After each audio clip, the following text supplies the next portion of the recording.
Well, hello and welcome to this session on structuring and polishing your dissertation.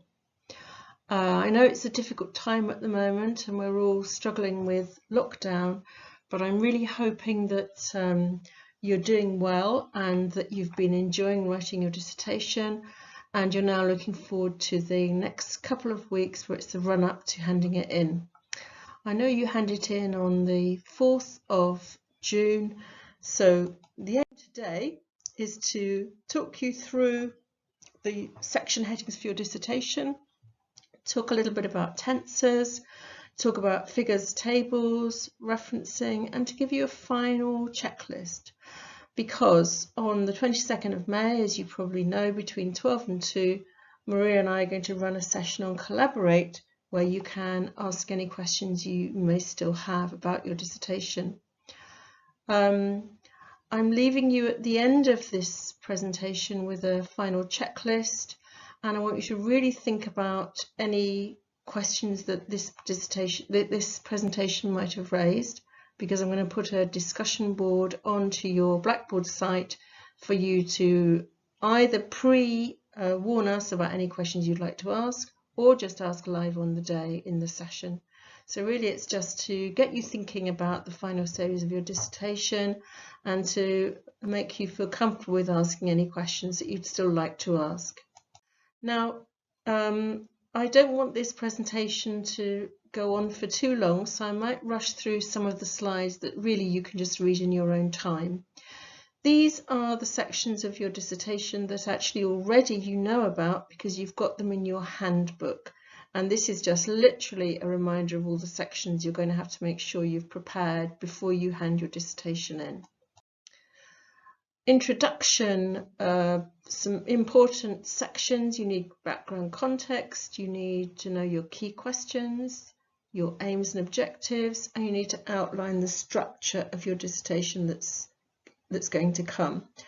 In your introduction, you usually use the simple present because you're talking about the facts and the context. So I'll just give you a little example of this.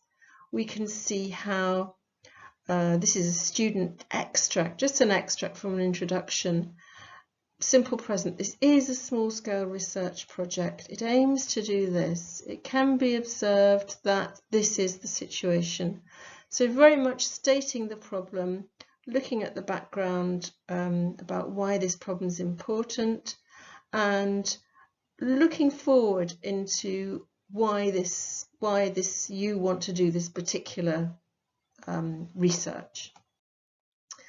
Going on to the literature review, having outlined your introduction about the context and why it's important, you then need to examine the literature that underpins the research that you're going to do. So what prior scholarship has there been done in this area? You need to find the sources, evaluate their contribution to the situation that you're looking at, understand the differences and similarities between those sources. What do they contribute to the background context? And evaluate those sources and show how those sources shed any light on your particular research and shed light too on any gap that there might be. So, for example, why is your research different and unique? Why is it needed? So the purpose of your literature review then is to explain previous scholars' research in the area that you're interested in. And you're going to use the simple present when they're talking about facts that you think are important. So Christine Viner 2005, simple present, they define adolescence. As adolescents make this shift, they're not fully equipped. They are often not fully equipped. They rely on each other for support. Now look at that reference, Sussman, Pockrell, Ashmore and Brown. That's 2006, but we're still taking the results of their research as true. We believe in it, we agree with it, so we're saying this peer group rely on each other for support. When they're particularly impressionable, it is crucial to explore the context. So we're saying about things that we think are true and we're evaluating scholars' research. If we want to recount scholars' past actions, then we're going to use the past simple. So Deer and Niminen 2015 found that. The Pew Research Centre identified that. So you can use the past simple if you want to say, talk about an event that happened in the past, an action that happened in the past. For example, somebody carried out research or somebody discovered something, you're going to actually use that in the past simple for that. But if you're evaluating things that you think are still true now, you're going to use the present simple. When you talk about your methodology, you're going to use the past simple for this. You're going to say what design you adopted. So was it qualitative, quantitative? Was it mixed? How do you justify this? You're going to talk about what you did, what your procedure was, what your sample was, your participants. You want to talk about the fact that you went through the correct ethical procedures, and you want to talk about how you analysed this data that you collected. And that's very important to make your reader trust you that you've done your research properly, you've planned it, and that you've followed the proper guidelines for carrying out your research. Now, when you're talking about your procedure, then obviously you're going to be using the past simple. It was imperative, it was important to structure questions. The value of piloting the survey was essential. The questions were easy. The format was simple. We had to make sure it made sense. The link was distributed. So using the past simple then is very, very common when you're talking about your procedure for your methodology. You're talking about your methodology and the procedure that you adopted. Moving on then. When you're presenting your findings, obviously you have to present your results. You can't present every detail of your results, but you're going to have to choose the significant findings that are of great interest to put into this section. And to do that, it's likely that you're going to have to include tables and figures, and you're going to have to use the present simple for that. So make sure you know the difference between a table and a figure. A table is when you've used a table in Word to create it, and a figure might be a pie chart, it might be a graph, it might be a picture. Anything else is a figure. If you're adding tables, APA 6th edition, which is the referencing software that you should be using, states that you should number your tables, put the table heading above, and you should refer to them. You should actually put a title in italics. When you refer to your table in your text, put a capital T, okay, not a small t. So table 1 in your text is going to have a capital T. And your tables are going to have a separate numbering system from your figures. So it'll be table 1, figure 1. You wouldn't have table 1, figure 2 just because you've had table 1 first. Remember that tables and figures are completely separate from each other. So we want to see then a title, table 1, and we want to see a number, table 1, and we want to see the title underneath it. And notice that the title is in italics. If we move on to figures, it's a little bit tricky, because if you're going to, in APA 6th edition, when you are giving a number to your figure, that is going to be in italics and it's going to be underneath the image, whereas the title is going to be underneath it as well, but the title is going to be in non-italics and the figure and the number are going to be in italics. And again, when you refer to them when you're within your text, you're going to use a capital F for figure. Okay, so lots to think about there for APA edition 6. They're very strict on how you add and label your figures and your tables, so make sure you stick to that. And I'm going to give you a link later on so that you can check these things out for yourself if you have any other queries about using APA. Okay, moving on to the discussion section. Important to show the significance of this study. Now, I know for some of you it might be difficult to separate your results from your discussion, and you might want to give them together. I know Maria thinks that's absolutely fine. I've chosen to focus on the findings and the discussion as two separate sections, but really it's up to you how you prefer to do them. In your discussion, you're going to be interpreting your results. So you've already had your results, your findings, and you're going to be talking about them more in the light of the literature. So you've already done your literature review, and now you're discussing the differences, the similarities between these results and the literature, and you are looking at them critically in the light of the literature that you've already shown. So very important then, this is really one of the high points of your dissertation. Also important that you remember that your research may have had limitations, and that might be reflected in the discussion.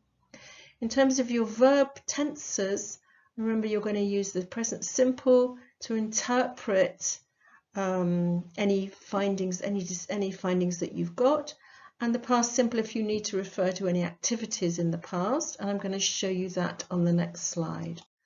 So here we've got an extract from somebody's discussion section. Overall, the focus group presents evidence, so this is this student's own research. The focus group presents evidence that supports the research by Sung et al. 2016. So evaluating this research in the light of the research that has also been talked about in the literature review is very important. So we've got the present simple here because we're evaluating something that's important for now and we think is true now.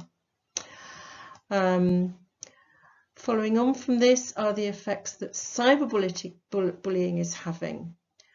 O'Reilly suggests a rise in bullying through the use of O'Reilly suggests a rise in bullying through the use on social networking sites. But data collected from the online survey, that's this student's own online survey, found that cyberbullying was not prevalent amongst the participants involved. So here we've got a contrast between what is the suggestion from the literature and what this particular student has found. And because we're talking about an action in the past, the data found that, or he or she has, or they have found that, they've put found in the past. So you have to really be quite analytical about why you're using each reporting verb. Are you using it to show an action that happened in the past, or are you using it to evaluate something that you think is true now? Okay, so you need to be confident at selecting the right tense that you need. It's quite unlikely that a whole section is going to use the present simple or the whole section is going to use the past. So it's up to you to work out which one is relevant at any particular time. Okay, conclusion then. You're going to use the present simple to interpret and evaluate, and the past simple to refer to activities again. In your conclusion, you're going to summarize your findings, and you're going to make overall conclusions. You might reflect on things that are perhaps ambiguous, things that perhaps you were surprised about, but you're also importantly going to include recommendations for the future. When you've done a piece of research, you always end it with future research could build on this. Perhaps it would be useful to do this in another school or repeat this with a different age group. So you need to think about how a future researcher could build on the research that you have done. All right, moving on. Here's an example of your conclusion. Evidence confirms that. Evaluation, so it's present simple. There is gratification need for accessing SNS to keep in contact with peers. It was established. So this is something that happened in the past. In this research, we established this. So adolescents, it was established that adolescents' primary use of SNS was through boredom. This is something that you discovered in the past. And then evaluating this study suggests that. So back to the present simple. Okay, leads us to the question about what this effect has on users. Moving on then, I wanted to remind you really that we're using APA 6th edition. There is a new edition out of APA, which is the 7th edition. but please make sure that you're using the 6th edition for this dissertation, because that's the edition you've been used to as you've been planning, as you've been studying this year. So we want you to use the 6th edition. Now, because a lot of the information out there is the 7th edition, I've actually found for you a really good handbook that's produced by Huddersfield University that is based on the 6th edition of APA. And I've got a couple of examples here for you. This one is a journal article. This one is an e-handbook. I've got a couple of examples for you for how you're going to reference your sources using APA 6th edition. But do make full use of that. Do check it out. Make sure you're using the 6th edition if you use any website for APA. Moving on, appendices, just got some information for you here. All the things you've got to remember: include your signed ethics form, include your consent form, include your research tools, interview questions, and make sure you don't include your raw data.